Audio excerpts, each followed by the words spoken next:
నా హృదయపూర్వక రంగారెడ్డి జిల్లా కల్వకుర్తి నియోజకవర్గం ఆమనగల్ మండలం సింగంపల్లి గ్రామంలో ఎస్ఐఆర్ సర్వే గడువు సమీపిస్తున్న నేపథ్యంలో మరికొంత సమయం ఇవ్వాలని బీఎల్ఓలు సర్పంచ్లు కోరుతున్నారు.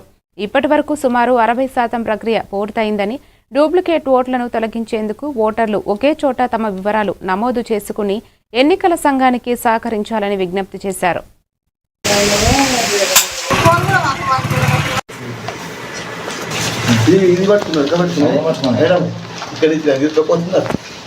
అయితే ఇప్పుడు ఎస్ఐఆర్ అనే ప్రోగ్రామ్ ఏదైతే జరుగుతుందో అందులో ఓట్ల లిస్టుల గురించి ఫామ్స్ అనేది ఫిల్అప్ చేయడం జరుగుతుంది. గ్రామంలో యువకులను తీసుకొని ఇప్పటికీ మా ఊర్లో 600 ఓట్లు ఉన్నాయి. ఓట్లు పెట్టుకోండి, తొందరగా ఫామ్స్ అనేది తీసుకొచ్చి మీ డీటెయిల్స్ అని ఇచ్చి మీరు మీ ఓటును కాపాడుకోండి. అందరికీ ధన్యవాదాలు. మన ఓటు హక్కు వినియోగించుకొని ఎక్కడున్నా మన తెలంగాణ రాష్ట్రంలో ప్రతి ఒక్కరూ మన ఓటును మనం కాపాడుకొని మన ఓటుని వినియోగించుకొని దక్కించుకునేలాగా మీ ప్రయత్నం మీరు చేయండి.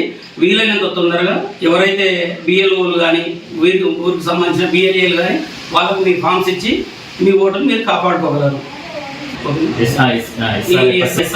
ఎస్ఐఆర్ ప్రక్రియలో బిఎల్ఓలు కానీ బిఎల్ఏలు కానీ గ్రామ యువత వార్డు మెంబర్స్ గ్రామంలో ఉప సర్పంచ్ గారు మాకు మంచి సహకరించి విలేజ్లో ప్రతి ఒక్కరు ఇంటింటికి వెళ్ళి ఓటు పోతుంది మీరు చేయించుకోండి, ఎందుకంటే ఓటు పోయిన తర్వాత ఇబ్బంది పడొద్దు అన్నట్టుగా వాళ్ళకి ఎక్స్ప్లెయిన్ చేసి తెలియని వాళ్ళకు ఒక ఏజ్ పర్సన్స్ కింద చెప్పి వాళ్ళకి ప్రతి ఒక్కరికి ఓటు కలిగేలాగా గ్రామం నుంచి ఇట్లా ప్రతి ఒక్కరి సపోర్ట్ బాగుంది. అందరం కలిసి ఏ పార్టీలకు అతీతంగా ఓటు